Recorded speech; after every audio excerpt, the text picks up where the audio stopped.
Heç elə olubmu ki, mühasiblizlə danışırsınız, amma sizə elə gəlir ki, o Azərbaycan dilində yox, qədim Şumer dilində danışır.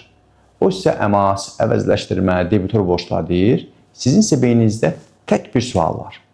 Qardaş, cibimdə nə qədər pul qaldı? Bilirsinizmi bu niyə belə olur? Gəlin, baxaq. Birincisi, biznesi tanımamaq.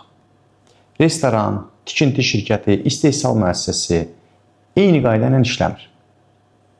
Hər bir sahənin özünə məxsus biznes modeli, riskləri və vergi xüsusiyyətləri vardır. Sahəni dərindən bilmədən peşəkar vergi və maliyyə məsləhəti vermək mümkün deyil. Burada məsələnin iki tərəfi var.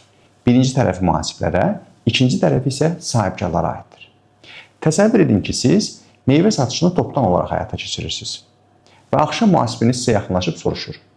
Müəllim, necə biz meyvənin bir hissəsini 100% qazancdan, qalan hissəsini isə 10% qazancdan satmışıq. Siz ona demək istəyirsiniz ki, rəhmətliyin nəvəsi, əgər biraz da geç satsaydıq, indi geri ondan cem düzəllərdik. Bu, problemin mühasiblərə aid olan tərəfidir. İndi isə təsəvvür edin ki, pərakəndə geyim mağazası olan bir sahibkarsınız və yeni mağaza açmaq istəyirsiniz. Yeni müqavilə imzalayırsınız, yeni qiymət siyasəti yürüdürsünüz, böyük indirim kampaniyası başladırsınız.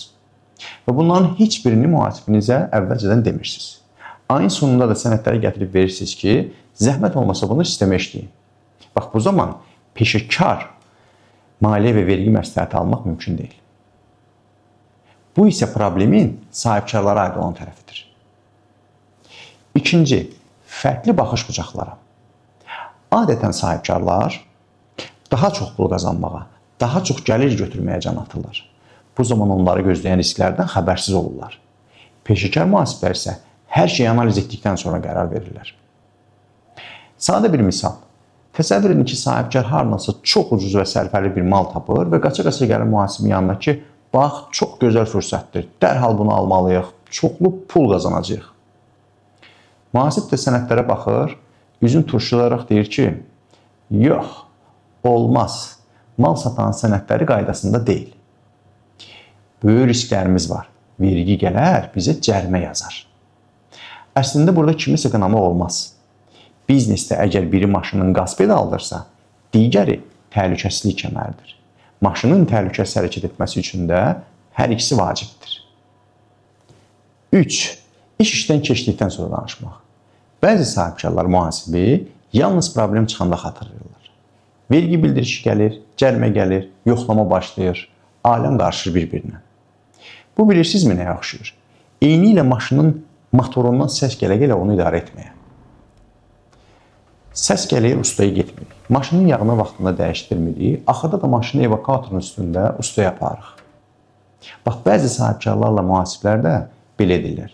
İşin başında, sakit vaxtda vergini necə planlayacaqlarını danışmırlar. Axırda motor xarab olanda isə necə deyərlər, gec olur. Dördüncüsü, gözləntilərin toqquşması. Sahibkar elə bilir ki, mühasib həm də onun maliyyə rəhbəridir. Pulu hardan qazanacağını, biznesini hara yönələcəyini ona deməlidir. Mühasib isə fikirləşir ki, qardaş, mənim işim sənədləri toplamaqdan, bəyannamə göndərməkdən ibarətdir. Təsəvvür edin ki, sahibkar gəlir mühasibin yanına, deyir ki, mən gələn ay filial açmaq istəyirəm. Sən mənə deyə bilərsənmi ki, bura pul qoymağa dəyər yoxsa yox? Mən buradan qazancla çıxa bilərəmmi yoxsa yox? Mühasib isə təəccüblə ona baxıb deyir, mən nə bilim, sən filialını aç, xərcləmələrini elə, çeklərini, qaymələrini mənə gətir, mən də girim o sistemə. Sonra da deyim ki, ayın sonunda nə qədər xərcin çıxıb.